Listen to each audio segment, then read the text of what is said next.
awukwazi ukuthi uma ngabe sekufihliwe ekhaya bese uthatha ihlahla ungena nalo ekhaya ulihlobo emsamo kade kufihla umuntu.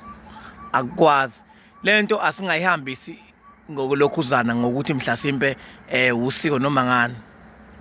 Cha, akihambe ngendlela esebenzela lawo bantu ebasebenzelayo, kodwa la engimkhona awukwazi ukuthatha ihlahla umuntu kade efihlwa uyolihloma emsamo.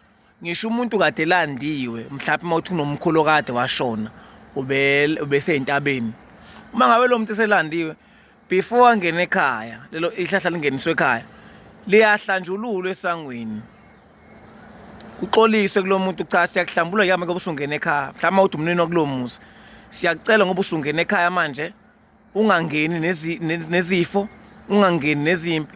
Nalapho ubathi uhlele entabeni ushunqise ulokuthi uthelwa izintuli, ubange umsindo, unethwa izimvula, konke lokho siyakushwele, siyakuhlambulula esangweni before lo muntu angene ekhaya bese emukela ngesilwane nemukela ngaso njengesakhamuzi, noma bekuthiwa kuyena-ke wesilisa. Umoya womuntu uyaphefumula. Ihlahla mangade lisuka emangcwabeni angeke lisuke lingene ekhaya liyoselohlonywa emsamo, ngoba leto nama engisayisho ngazama ukuyichaza kweminye emsakazo engafuni ukuyimenshina, ngaphikiseka kakhulu. Angeke uthathe ihlahla uyohloma emsamo. Ihlahla mangabe imndeni eminye imndeni ukhoyela ukuthi wona uyagqiba, uyothi uma ngabe usuwenza umcimbi womuntu bese uyolithatha laphana ngaphandle libeni bese ungena nalo, usulihlambulule bese uyahlambulula bese ungena nalo. Uma ngabe lokho kungawuphazamisa umndeni noma leyo ndawo, ayikho iphutha lapho, ngoba vele nalaba abakholela ukuthi bona bazobuya nehlahla bezolifaka ngaphakathi ekhaya lizongena egcekeni, angeke lihlonywe emsamo ihlahla kwamanye amahlahla lingahlambulukile.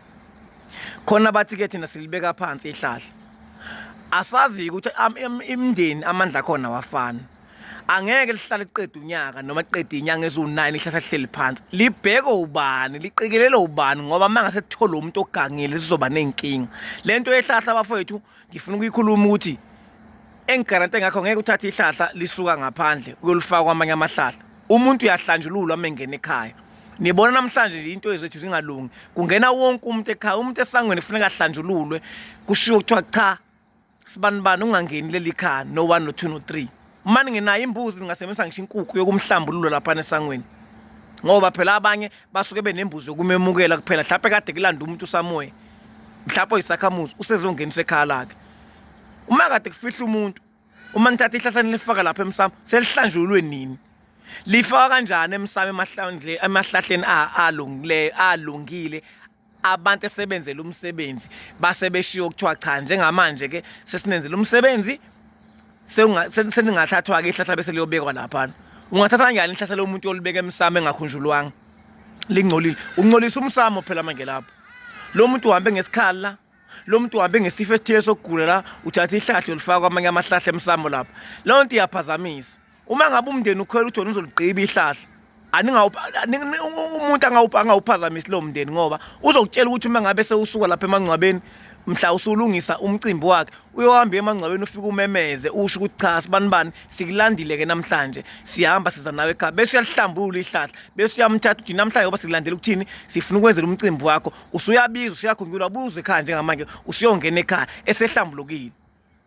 Abanye bethina sothatha ihlahla sibuye nalo masithethe kumngcwaba sisolibeka ekhaya, kodwa laba bangalifaki emsamo, abalibeke la balibeka khona, bese siphinda sikuveza ukuthi kuba nakho ubungozi uma uzothatha isikhathi, ngoba imndeni uthi kunzima ukuhlanganisa inkomo, kuzophela unyaka ihlahla lihleli phansi, libheke ubani, ngoba ngeke lihlale emsamo lapha ekubeni emsamo kukhona amahlahla ahlambulukile. Lento yehlahla bafethu izophazamisa abantu abaningi. Alikwazi ihlahla ukuthi ningawahlala emsamo lingcolile. Lo msamo niyawubulala, niyawungcolisa, ngoba emsamo ungena into ekulungileyo ukuthi ngangena emsamo. Ingakho phela ngangisho ngithi mina ngisho inkomo umuntu ongaganiwe akayiwiselwa nangithuka. Kwathiwa ngiyaphetha ngoba kade esho umuntu ukuthi safuneka kube nebhuku, kube nencwadi ezochaza ngesintu esungqo ukuthi akukhona isintu lento ukuthi umuntu uma ngabe engaganiwe wenzela umcimbi wenkomo. Awukho umcimbi owenzela impohlo emsamo othiwa wenkomo. Uma ekhunjula umuntu kusuke ngasiwona umcimbi wosiko, usuke ekhunjulwa ngoba eney'ngane kushiwo kuthiwa nazo zinobaba wazo, kuyazwela sikhumbula ubaba. Leyo nto ayilona-ke usiko, ukwenza njengefamily ngoba ine-feeling yokuthi iyamkhumbula, but ngokosiko inkomo iwela umuntu oyisakhamuzi, inkomo iwela unkosikazi, ngeke intombi iwela inkomo. Usiko-ke lolo. Abantu kufuneka behlukanise usiko nento yegodi nento thothi mhlasimpe yomndeni. Ihlahla angeke libuye emangcwabeni liyohlala emsamo. Nakhona malihlala lapha enilibeka khona phansi, qikelelani ukuthi alitholwa nomuntu ogangile okuzoba inkinga, futhi izohlala isikhathi esingakanani kuze kutholakala amandla, ngoba kusibona bonke abantu abafuyile. Angikuvume ukuthi ihlahla lingasuka emangcwabeni lingamane lingcwatshwe ligcitshwe nalo kube ukuthi koze kube ukuthi ke liyolandwa. Ngiyazi khona ukuthi hayi uyasidida ke manje umuntu umngcwabeni umphefumulo wakhe engani umuntu ngisho eshowele egangeni uyafika amenyezwe, uthola ukuthi la kuthiwa kusazeke ukuthi umphefumulo wakhe wawuphumephi la, bese umuntu afika amenye kuthiwa mhlawumbe kodwa abanye bethi hayi siyakhumbula kuthiwa kuphansi kwesihlahla esokuthi lapha somgonswana, bese kufike amenye kuthiwa sibanibani sikulandile, noma bekuthiwa akusekho kulelo bala ngqo, kodwa ngoba kusethuze leso sihlahla leso ba uzozo ngalenkathi emenyezwe usuke ejabula futhi ukuthi uzolandwa namhlanje uyiswe ekhaya lakhe. And mefika ekhaya lakhe ngoba seneminyaka washonela lapho ngeke kade befike befakwa, ngiyaphika lapho. Kufuneka mefika hlanjulwe esangweni kuxoliswe, kuney'ntula kade zimthela, kuney'mvula, kunelanga kade limshisa, kusho konke kuthiwa ngena ekhaya usukhazimula, usumuhle, usufanele, izinto ey'thile bezenzeka empilweni yakho siyaxolisa, siyashweleza, nemvula kade zikunetha lapha nekhaya entabeni, bese kuyima-ke engeniswe ekhaya lakhe, amukele ngesilona amukelwa ngaso-ke. Futhi khona lapha entabeni kuyamdinga umthandazi uma kulandwa umuntu okade waphangalala walala lapho wadlula emhlabeni wangcwatshwa. Ngeke nithathe umuntu umthandazi engekho, ngoba lonto aniyiboni ukuthi yenzekani. Ngeke ihlahla lisuke emangcwabeni liyohlala kumahlahla amanye emsamo. Ngisaphika namanje nginyama abafowethu abamasi ukuphambanisa izinto. Uma ukuthi ngakini nikhoyela ukuthi ihlahla liyabuya lize ngaphakathi, awukho wrong.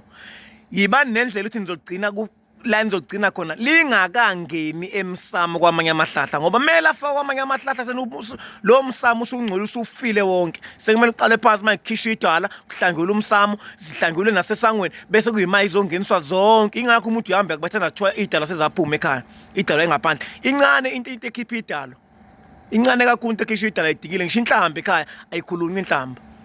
Ngiyabonga ngethuba.